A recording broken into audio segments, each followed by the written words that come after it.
Hello everyone and welcome to the lecture series of condensed matter physics. Today's topic is quantum theory of diamagnetism. To derive the quantum theory, we consider an electron with mass m and moving with a velocity v in an electromagnetic field. The velocity can also be written as x dot. So the equation of motion for this electron can be written as m into dv by dt, which is nothing but the acceleration, and this is force m into a, is equals to the Lorentz force. So m dv by dt is equals to minus e into e plus v cross b.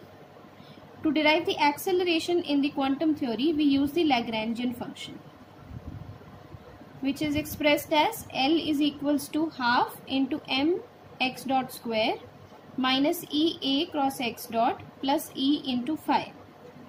In this equation, phi is the scalar potential and a is the vector potential. We also know that the relationship between b and a is b is equals to curl of a is equals to del cross a, and the divergence of a, del dot a, is equals to the partial differentiation of the scalar potential. So it is curly phi by curly t. In quantum mechanics, momenta can be expressed in terms of Lagrangian as px is equals to partial differentiation of Lagrangian with respect to x dot, where this is x component of momenta. So putting the value of Lagrangian from the above equation, which we have labeled as the equation number 1. So putting the value of L and taking the derivative, we get px is equals to partial derivative with respect to x dot of Lagrangian half mx dot square minus ea cross x dot plus e phi. So solving this up, we get px is equal to mx dot minus e into ax, where this is the x component of the potential. So from this equation, px is equal to mx dot minus eax, we can get the value of x dot. So x dot becomes px plus eax divided by m. So label this as equation number 3 and this equation as equation number 2. So now from the Lagrangian, we can calculate the Hamiltonian, and the relationship between Hamiltonian and Lagrangian is h is equals to p into x dot minus L. So we are talking about the x component here, so we have to add the subscript x. So h is equals to px into x dot. So from the third equation, put the value of x dot minus L. So from the first equation, put the value of Lagrangian. So this becomes px into x dot, px plus eax by m minus the Lagrangian. So here here also we have x dot. So again put the value of x dot from the third equation in this equation. So h becomes px into the value of x dot minus half m x dot square. So this is px plus ex by m whole square plus eax cross x dot. So again px plus ex by m minus e phi. Now in this equation of Hamiltonian, we have this term which vanishes because this cross product is 0, because the angle between both the terms is 0. So we are left with 3 terms, this term and this term. So writing the 3 terms, h is equal to px plus eax by m, taking this common, px minus m by 2 into px plus eax by m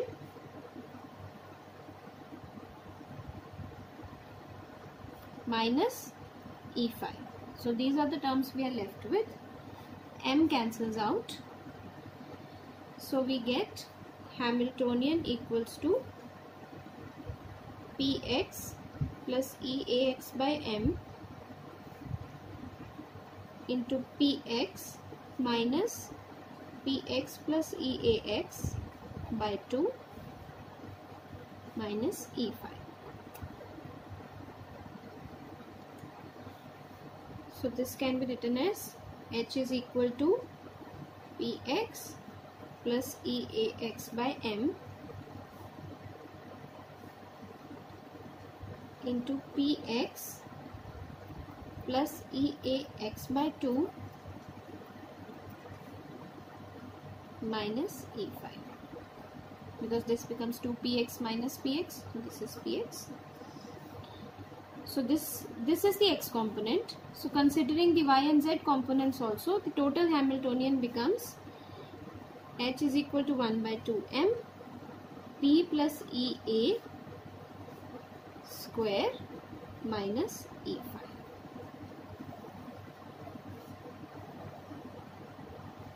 So this is your Hamiltonian. Now label this as equation number 4. Now we know that momentum P in classical mechanics is written as minus iota h cut delta in quantum mechanics. So P can be replaced with minus iota h cut delta in quantum. So Hamiltonian becomes 1 by 2m minus iota h cut delta plus Ea square minus E5. So in the fourth equation we have replaced P with minus iota h cut delta. So now we can open this up. So H becomes 1 by 2m minus iota h cut. So if we open this delta, it is I cap del by del x plus j cap del by del y plus k cap del by del z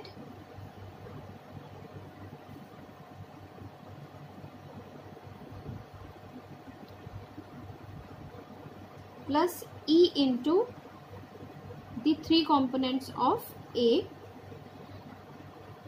which are I cap Ax plus j cap Ay plus k cap Az.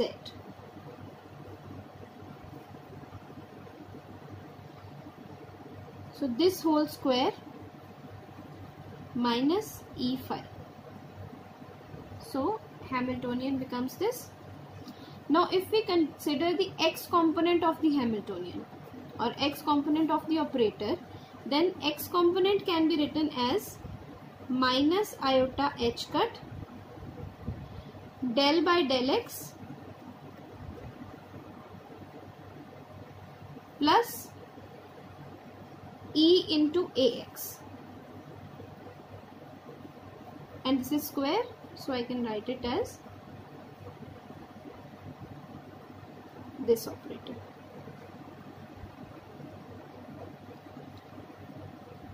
So this is the x component of the operator,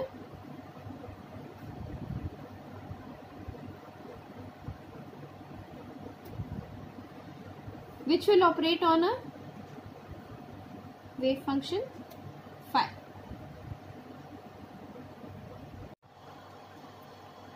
Now let this operator be operated on a wave function phi.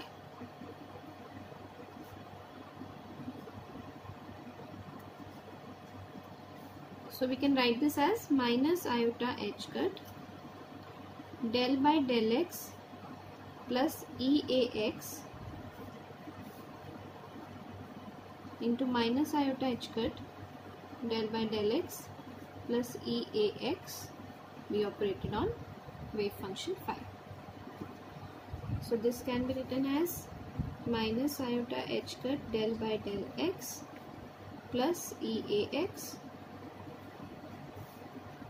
into minus iota h cut del phi by del x plus Eax phi. Now simply cross multiplying both the terms, this becomes minus h cut square del square by del x square of phi minus E iota h cut del by del x of Ax into phi minus iota h cut Eax del phi by del x plus E square Ax square phi. this is by simply multiplying both these terms. Now we can open this and write minus h cut square del square by del x square of phi minus iota h cut e phi del by del x of ax minus iota h cut e ax del phi by del x minus iota h cut e ax del phi by del x plus e square ax square phi. These two terms come by simply opening this up. Now we can take out some common terms, and this term comes as it is, minus iota h cut e common, and we get phi del ax by del x plus 2ax del phi by del x plus e square ax square phi. So clearly the x component of the operator is minus h cut square del square by del x square minus iota h cut e del ax by del x plus 2ax del by del x plus e square ax square. So similarly we can write the y and x components of the operator, and on combining all these components we get Hamiltonian is equals to minus h cut square by 2m del square minus iota h cut by 2m e del dot a, and then we have minus h cut e by m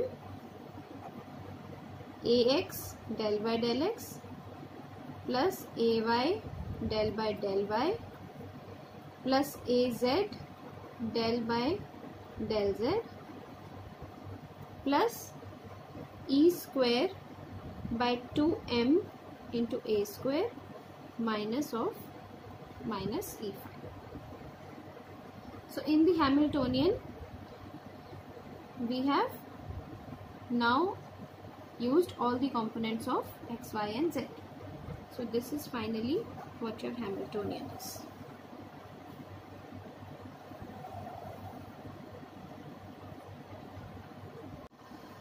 Now label this Hamiltonian as equation number 5. Now in this equation we have del dot a, and we know that del dot a is the partial differentiation of phi. So we can replace this with phi dot, and we can write it as h is equal to minus h square by h cut square by 2m del square minus iota h cut by 2m e into phi dot minus iota h cut e by m ax del by del x plus ay del by del y plus az del by del z plus e square by 2m into a square minus e phi.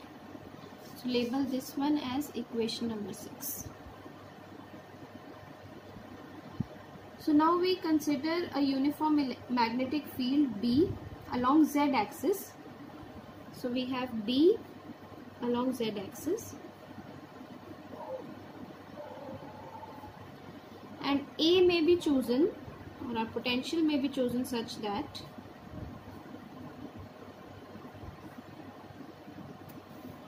A is equals to half into B cross R. That means if we want to calculate the x component, then x component will be minus half by. So doing the cross product, you know that I cap, j cap, k cap of bx, by bz, b cross r, and r is nothing but xyz. So x component will be nothing but by into z minus bz into y. So now we have b along z axis, which means that bz is b, bx is 0, and by is 0. So if you want to calculate the x component of x, then it becomes by into z minus bz into y. So this by is 0, so this term is 0. So we have minus bz into y, and bz is nothing but b, so it is by.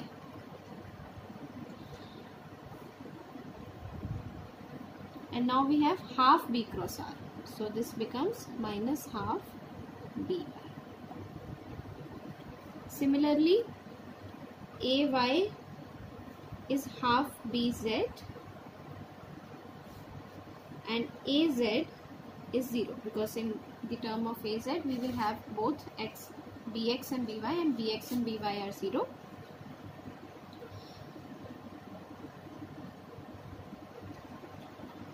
So now we consider the term ax into del by del x plus ay into del by del y plus az into del by del z. So we evaluate this term basically.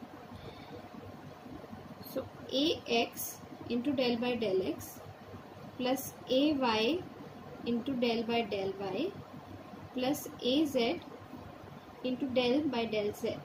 Now putting the values of ax, ay and az, we get half b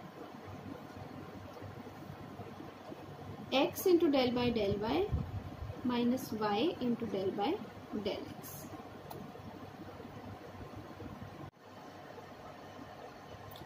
Now we know that the vector potential phi is equals to q by r, and we are talking about an electron here, so it is minus e by r, and phi dot is del phi by del t. So if phi is minus e by r, then partial differentiation with respect to t is 0. So phi dot is equals to 0, and a square is nothing but a dot a is equals to half b cross r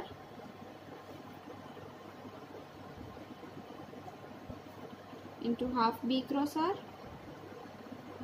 which is nothing but 1 by 4 into b square into r square, which is x square plus y square.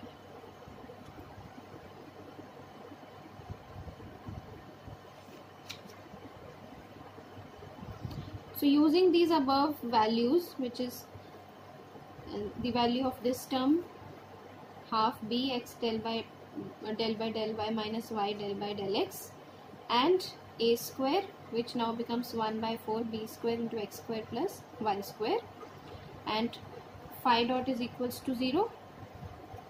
So using the above, using these considerations in the sixth equation, the Hamiltonian changes and it becomes minus h cut square by 2m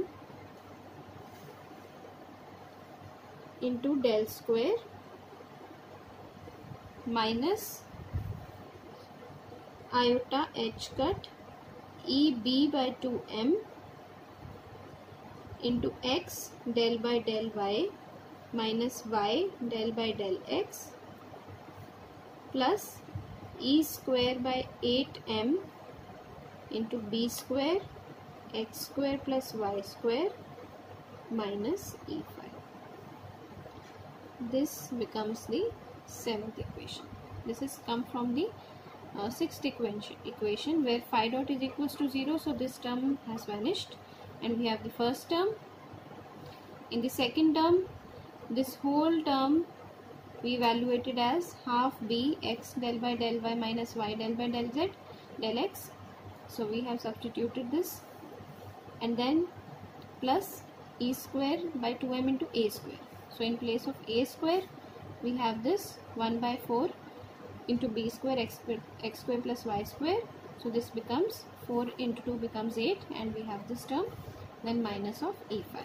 So this is your seventh equation. Now if you compare this with the previous Hamiltonian, we can conclude that when an external magnetic field is applied, two terms are added in the Hamiltonian, and those two terms can be written as H prime is equal to minus iota H cut E B by 2m into x del by del y minus y del by del x plus E square B square by 8m into x square plus y square. So this is H prime, which is nothing but the perturbation,